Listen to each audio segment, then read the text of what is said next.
Welcome to Kemble's tutorial. Today I'll be solving this physics question that involves triangular law of forces. Now the question says we should determine the tension F1 and F2. Now when we look at this diagram, three forces are involved here.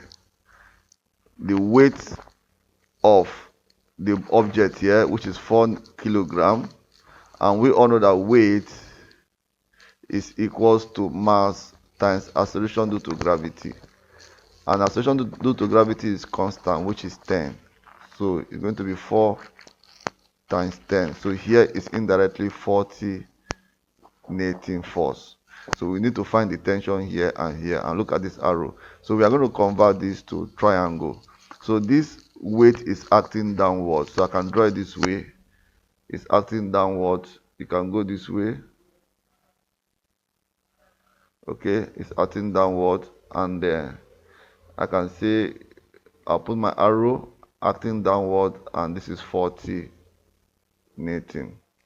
And T2 is going towards the direction perpendicular at 90 degrees. So T2 can go towards the direction. Okay, this is my T2. T2. And this angle is 90 degrees perpendicular. Okay, now T1 is going towards the direction. You can see the direction. I'll produce it here also. So this will be my T1. Okay, on getting to the up here, T1 is acting at an angle of 60 degrees to the horizontal, 60 degrees.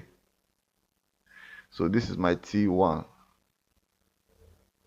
And when you look at this now, this angle 60 degrees is alternate to this angle. So here is 60 degrees. Okay. Now when you look at this, we have formed a right angle triangle. We have to find T1 and T2. So when I say opposite over adjacent here, opposite over hypotenuse, this is the hypotenuse. So I can opposite over hypotenuse is sine. Opposite hypotenuse is sine. So when I say my sine 60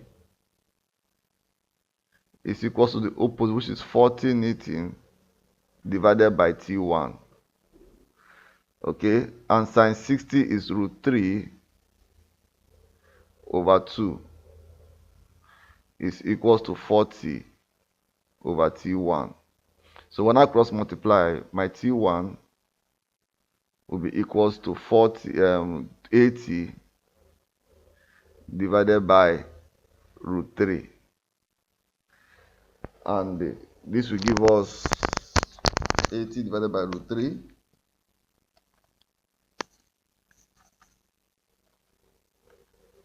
This will give us 46.2.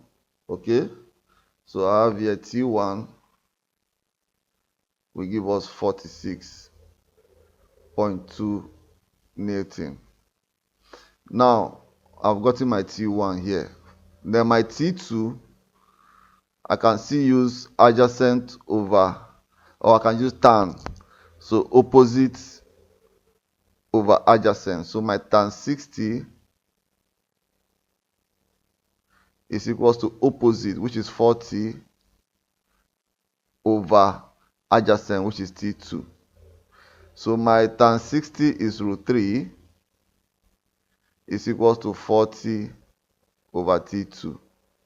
So my T2 will now be equals to 40 divided by √3.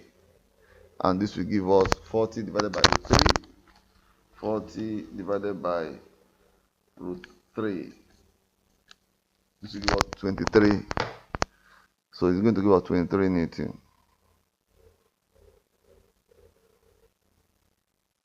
So this is my answer. Thank you, viewers, for watching.